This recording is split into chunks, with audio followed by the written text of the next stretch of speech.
Allahu Allahu Allahu Allah Allahu Allah. Bapak Ibu sekalian, jamaah yang dimuliakan Allah Subhanahu wa taala. Coba bayangkan, begitu penting sholat berjamaah. Sampai dalam peperangan pun masih dianjurkan sholat berjamaah. Sampai peperangan berkecamuk masih dianjurkan sholat berjamaah. Makanya ada beberapa hadis yang menyangkut dengan ini. Salah satunya hadis dari Abu Hurairah, di mana Nabi Shallallahu Alaihi Wasallam bersabda. Hadis ini muttafaqun alaihi dari Imam Bukhari dan Muslim. Apa kata Nabi? Salatul rajuli fi jama'atin tudha'afu ala salatihi fi baitihi wa salatihi fi suqihi 25 darajah. Salat seorang laki-laki dalam keadaan berjamaah ini digandakan atas salatnya di rumahnya dan di tokonya akan 25 derajat. Ada hadis 27 derajat.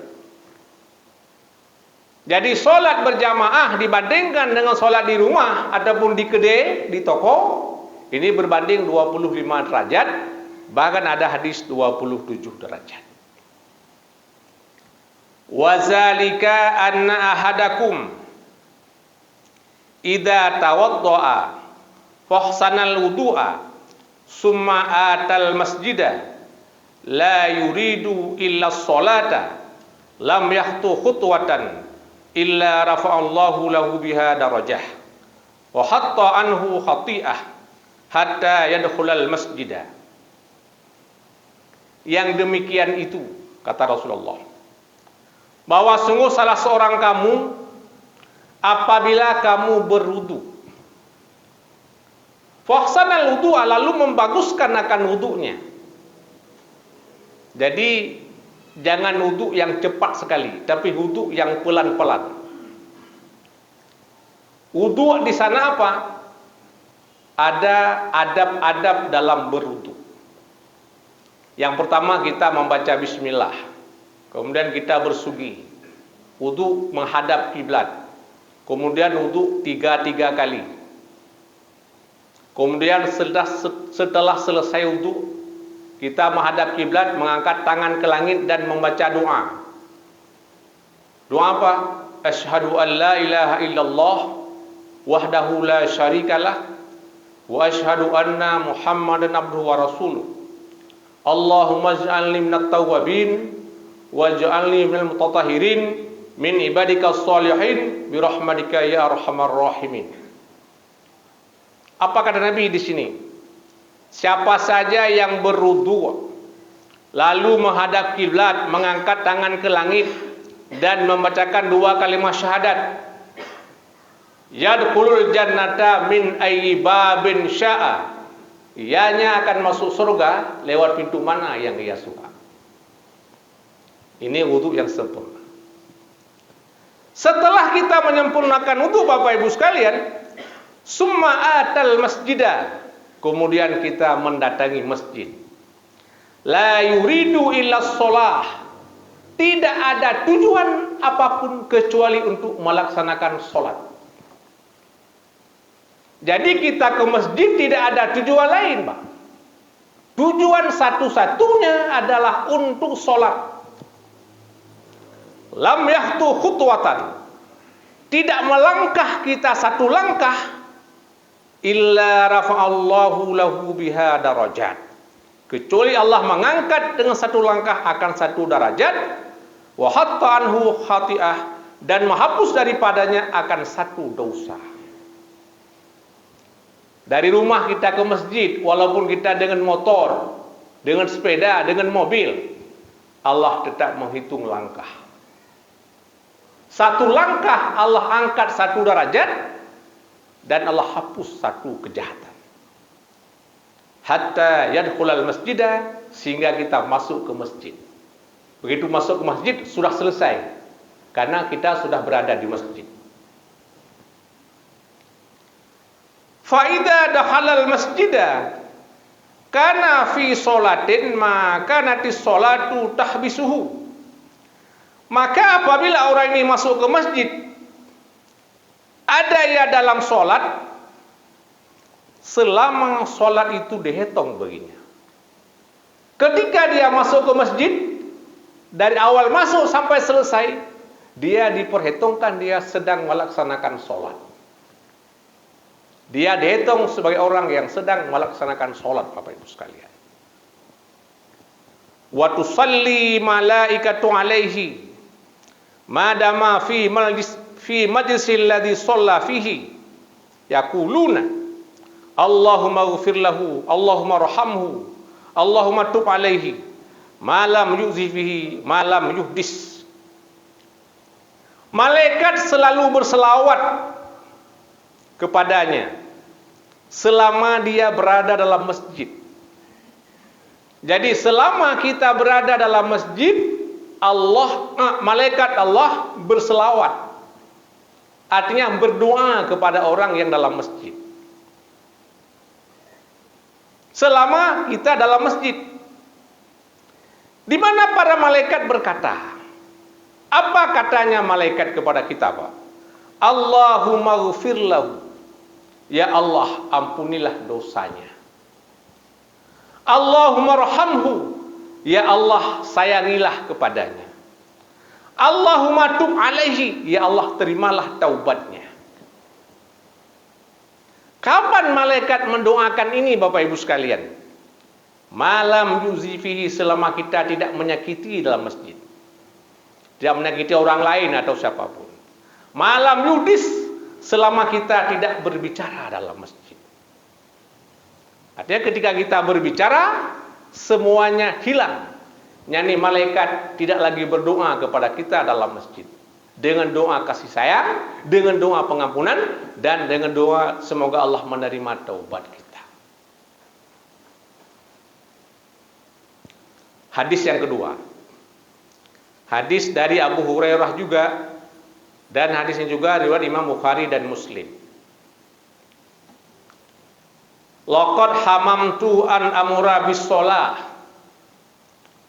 fatuqamu summa amura rajulan faya ummun nasa summan tolika ma'iyya birijalin mahum husumun min khatabin ila qaumin la yashaduna al-jamata fakhrika alaihim buyutahum bin nari. Sungguh aku bercita-cita, kata Nabi, bahwa aku perintahkan untuk mendirikan sholat. Ketika Nabi sampai di masjid, melihat kondisi masjid ada yang kosong, Nabi punya satu cita-cita untuk memerintahkan umat laksanakan sholat.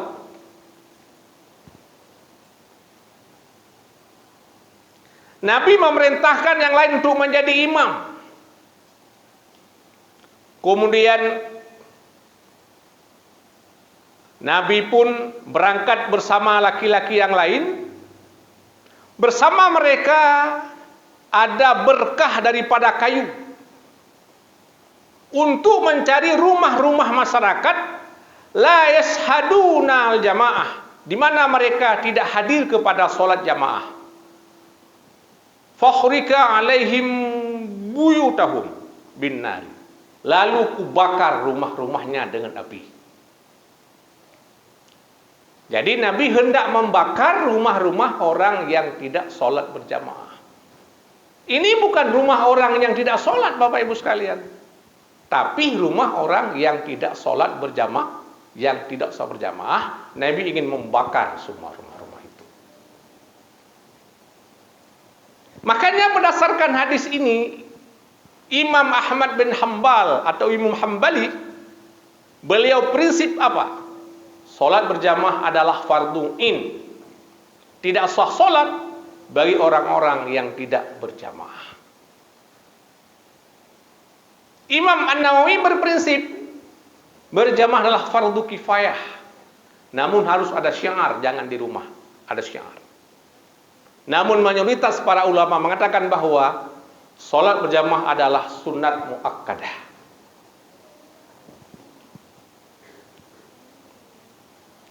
Hadis yang ketiga. Hadis ini daripada Abu Hurairah juga, Allah meridhoinya.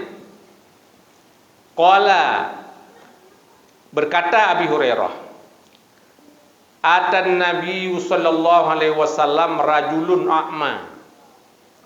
Faqala ya Rasulullah, laisa li qaidun yakudani ilal masjidi. Fasala Rasulullah sallallahu alaihi wasallam ayyurkhisa lahu fayusalli fi baitihi farahhasa lahu. Falamma walla da'ahu faqala lahu hal tasma'nida bis-shalah? Qala na'am. Qala fa'jib. Datanglah kepada Nabi sallallahu alaihi wasallam seorang laki-laki yang buta, Pak. Seorang laki-laki buta. Faqala, maka dia pun bertanya kepada baginda Nabi, ya Rasulullah, hai Rasulullah, laisa li qaidun, tidak ada bagiku supir. Karena orang buta kan boleh supir, Pak. Tidak ada bagiku supir. Yakuduni, yang menarik diriku kepada masjid. Fasalah, maka bertanya ya kepada Nabi sallallahu alaihi wasallam, ayrukhisalahu, apakah saya dirukhsahkan ya Rasulullah? Artinya boleh tidak solat di masjid. Fayusalli fi baitih, maka solat dia di rumahnya. Farahhasalahu, maka dirukhsahkan. Dirukhsahkan boleh solat di rumah. Falamma walla, maka manakala dia kembali, da'ahu, Nabi memanggilnya kembali. Ini hadis yang tepat. Ketika dia kembali lagi, Nabi memanggil balik, hei, mari kata Nabi. Faqala lahu, maka Nabi berkata baginya, hai a'ma, hai orang buta, hal tasma'un nida, apakah kamu mendengar azan bis solat, untuk melaksanakan solat? Qala, dia menjawab, na'am, saya mendengar azan ya Rasulullah. Ketika itu Nabi menjawab, fa'ajib, maka diwajibkan. Ketika Anda mendengar solat, mendengar azan, Anda diwajibkan untuk berjamaah. Jadi orang buta ini adalah Abdullah bin Ummi Maktum. Pada hadis yang lain dia berkata, ya Rasulullah, kapan kita boleh sholat di rumah? Dua, kata Nabi. Yang pertama takut, dan yang kedua sakit.